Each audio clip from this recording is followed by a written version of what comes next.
Europe 1, il est 7h53 et c'est la pause lecture, Pierre de Villeneuve, à la librairie Mola à Bordeaux, la première librairie indépendante de France associée à Europe 1. Un livre pour l'été avec Stéphane Place. Bonjour Stéphane. Bonjour Pierre, bonjour à tous. Alors en France, bien évidemment, on redoute le rebond de l'épidémie depuis plusieurs jours.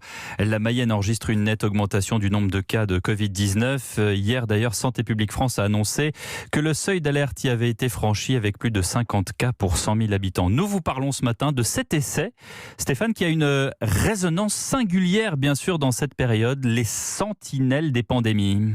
C'est un livre que l'actualité place sous les feux des projecteurs parce qu'aujourd'hui nous avons tous des interrogations sur les dispositifs d'alerte qui à l'échelle mondiale permettent de mieux appréhender les risques d'une pandémie. Et cette enquête qui nous emmène en Asie, de Taïwan à Singapour en passant par Hong Kong, détaille ces mécanismes de surveillance avec les chasseurs de virus, les observateurs de la vie animale, des oiseaux en particulier, et les relations indispensables avec les autorités de santé publique. Les sentinelles des pandémies, un document dont Pierre Coutel, libraire chez Mola, vous recommande la lecture. Ces pandémies, elles mettent en question le rapport entre les hommes et les animaux. Et donc lui, il s'est intéressé à ce qu'il appelle les sentinelles des pandémies, qui perçoivent très rapidement les signaux faibles, justement parce qu'elles sont proches des animaux, soit parce que ce sont des paysans, des chasseurs, etc. Essentiellement dans la zone de l'Asie du Sud-Est, essentiellement en Chine et à Hong Kong, et qui finalement comprennent très rapidement qu'il y a une transmission qui va se faire de l'animal à l'homme. Ça fait, on va dire, une quinzaine d'années que les grands scientifiques qui travaillent sur les pandémies savent que l'horizon, c'est l'advenue d'une pandémie. On savait qu'elle allait arriver, on ne savait pas quand, on ne savait pas comment, on ne savait pas par qui, mais l'idée c'est que forcément il fallait se préparer à l'arrivée d'une pandémie qui serait une pandémie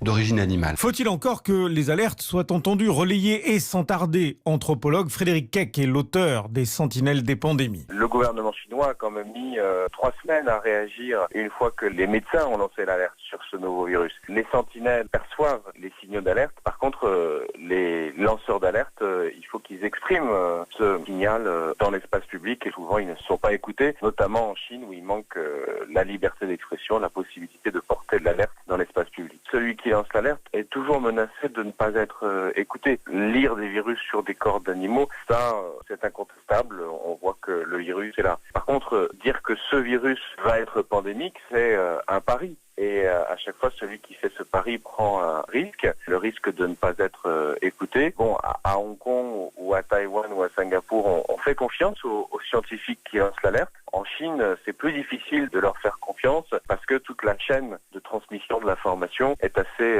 opaque. Alors cet ouvrage a été écrit avant la crise sanitaire actuelle, ce qui n'enlève rien à la pertinence du propos, d'autant que l'auteur a rédigé une postface sur les premières leçons du coronavirus de Wuhan. Merci Stéphane Place, à demain pour une autre lecture.